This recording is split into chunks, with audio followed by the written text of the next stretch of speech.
जहां खैरागढ़ से जेसीसीजे विधायक देवव्रत सिंह ने कहा है कि वो संवैधानिक मजबूरियों की वजह से कांग्रेस में नहीं जा पा रहे हैं। देवव्रत ने कहा है कि उनका ब्लड टेस्ट कराओगे तो भी नतीजा कांग्रेस आएगा। यही नहीं, उन्होंने ये भी कहा कि 4 में से 2 विधायक यानी वो खुद और बलौदाबाजार के विधायक प्रमोद शर्मा पार्टी छोड़ने के लिए तैयार है, लेकिन दल बदल कानून की वजह से वो नहीं जा पा रहे हैं। उन्होंने यहां तक कहा कि अजीत जोगी और रेणु जोगी ने भी कांग्रेस में वापसी की कोशिश की थी, लेकिन वो नहीं जा पाए।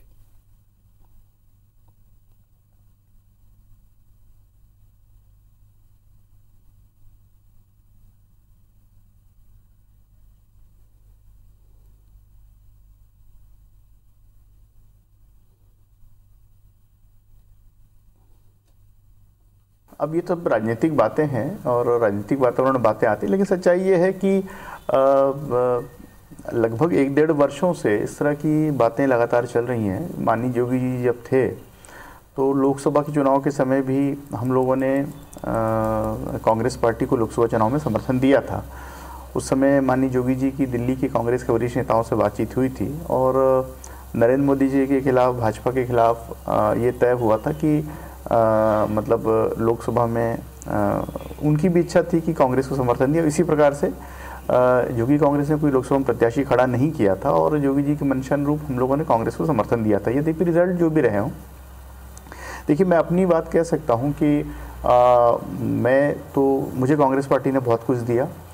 इनफैक्ट देखा जाए तो मेरे दादाजी को उप मंत्री थे, दादी जी मंत्री रहीं 20 साल मध्य प्रदेश की सरकार में।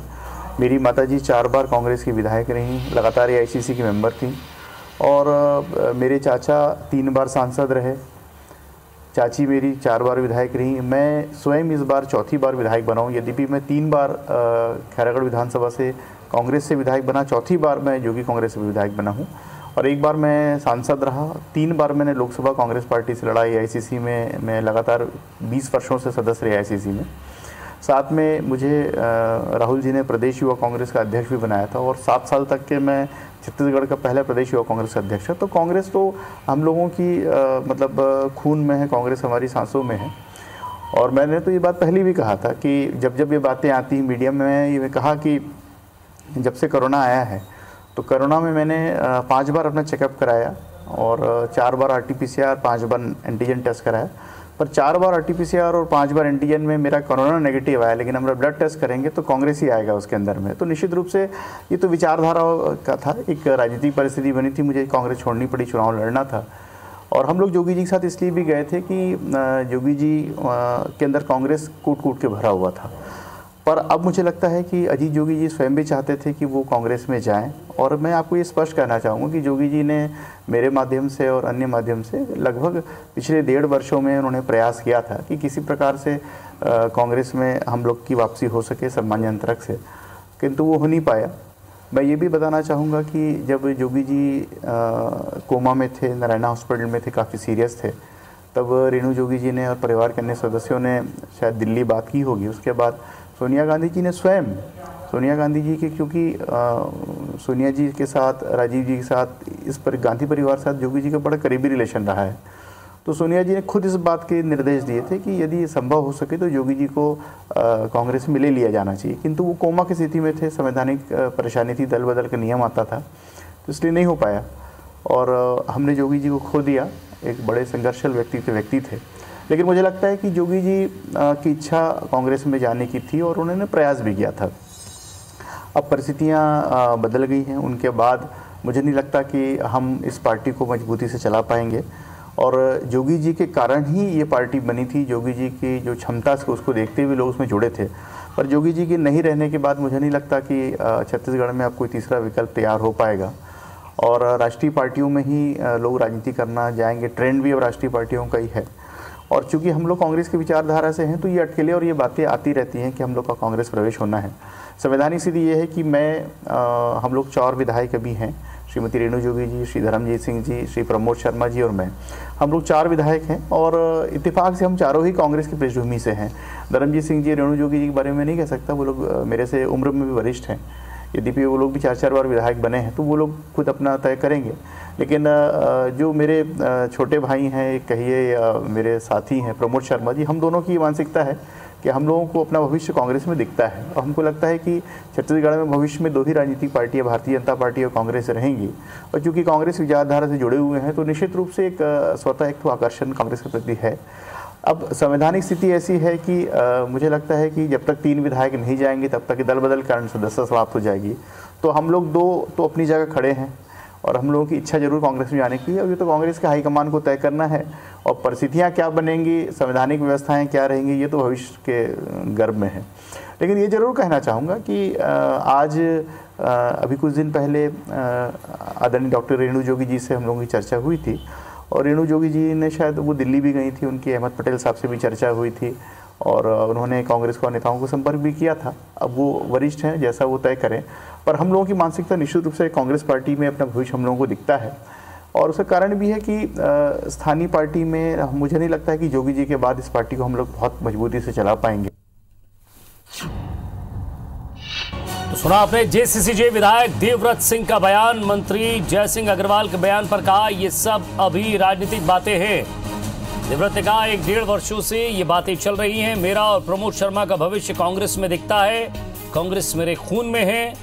मेरा ब्लड टेस्ट कराएंगे या ब्लड टेस्ट करने पर कांग्रेस ही आएगा। मैं अजीत जोगी की वजह से ही कांग्रेस में आया था, अब वो नहीं है। तो जनता कांग्रेस छत्तीसगढ़ में आया था, अब वो नहीं है। तो मुझे नहीं लगता इस पार्टी का आगे कोई भविष्य है या हमें इसमें रहना है। मेरा भविष्य मुझे कांग्रेस में दिखता है। आलोक शर्मा हमारे संवाददाता हमारे साथ जुड़ गए। आलोक, ये लगातार कयास लगाए जा रहे थे, कई लोग भी मरवाई चुनाव में हम देखें तो टूटे हैं जेसीसीजे के। अब धीरे धीरे पूरा कुनबा खत्म होने के कगार पर है। जी बिल्कुल, ये खासकर जो खैरागढ़ के विधायक हैं देवव्रत सिंह, वो लगातार ये संकेत दे रहे हैं। बिल्कुल आप लौट चले के अंदाज में बाह पसारे वो खड़े हुए हैं और अपने साथ साथ दूसरे विधायक को भी बता रहे हैं और वो लगातार ये संकेत दे रहे हैं कांग्रेस को कि वो इच्छुक हैं, वो लें। और इसका वो सबूत दे रहे हैं, वो लगातार बता रहे हैं, बार बार बता रहे हैं कि उनका जो परिवार है वर्षों से कांग्रेस में रहा है, विधायक बने, सांसद बने और वो पूरे तरीके से इच्छुक है। लेकिन संवैधानिक स्थिति का एक जो बार बार उल्लेख करते हैं वो एक प्रकार से बेचारगी है। संवैधानिक स्थिति के कारण ही वो कांग्रेस में अभी तक नहीं जा पाए हैं और वो लगातार इसी कोशिश में और बता रहे हैं कि वो कांग्रेस में ही जाएंगे और कांग्रेस में ही उनकी रुचि है। जी आलोक, लेकिन कांग्रेस में ही उनकी रुचि थी। उन्होंने कहा कि मेरा मन वही था, मेरा पूरा ब्लड वही है। तो फिर ये बेवफाई क्यों की कांग्रेस से? वो जिस तरीके से उस समय राजनीतिक स्थिति रही है और उनको लगा कि उस समय कांग्रेस से टिकट उनका मुश्किल था, उसको देखते हुए उन्होंने जोगी से बातचीत की और उसके बाद वो जो जोगी कांग्रेस से खड़े हुए और जिस तरीके से उन्होंने चुनाव लड़ा, बिल्कुल बारीक मार्जिन से उन्होंने चुनाव जीते। अब लेकिन तब भी और अभी भी आप खैरागढ़ विधानसभा में जाएं तो पोस्टर जो लगे हुए हैं उसमें बिल्कुल पोस्टर देख के ही समझ में आता है कि जो है तो जोगी कांग्रेस के विधायक, लेकिन वो जो आभास ये होता है कि ये कांग्रेस के विधायक हैं और कांग्रेस में जाने को ही इच्छुक हैं। वो लगातार ये संकेत दे रहे हैं, कांग्रेस को बोल रहे हैं और बिल्कुल उसी अंदाज में आप लौट चले के अंदाज में वो खड़े हुए हैं कि कांग्रेस उसको बुलाए, कांग्रेस शामिल करे, पर संवैधानिक स्थिति की वजह से वो खड़े हुए हैं। जी उन्होंने प्रमोद शर्मा का भी कहा कि वो भी हमारे साथ है, वो भी मेरे छोटे भाई हैं। हालांकि मैं रेणु जोगी का नाम नहीं लेता, धर्मजीत सिंह की बात नहीं करता, लेकिन मैं और प्रमोद शर्मा, हमारा भविष्य कांग्रेस में दिखता है। जी बिल्कुल, कांग्रेस से प्रवेश के जो इच्छुक जो बताते हैं उस संबंध में वो प्रमोद शर्मा जी से वो लगातार संपर्क में है और उनसे विचार विमर्श करते हैं और वो बातचीत में उल्लेख भी किया कि वो दोनों के दोनों इच्छुक हैं और वो देखते हैं कि कांग्रेस में ही उनका भविष्य है। उनको नहीं लगता कि छत्तीसगढ़ में एक और तीसरी पार्टी कांग्रेस और भाजपा के अलावा तीसरी पार्टी का भविष्य है और जिस तरीके से वो विचारधारा है उसको देखकर उनको लगता है कि वो कांग्रेस में ही जाएंगे और कांग्रेस में जाने को इच्छुक है और उड़ोड़ा है तो संवैधानिक। जी शुक्रिया आलोक इस तमाम बातचीत के लिए। तो संवैधानिक स्थिति की वजह से कांग्रेस में नहीं जा पा रहे हैं और साथ ही साथ उन्होंने कहा है कि उनका भविष्य उन्हें कांग्रेस में ही दिखता है।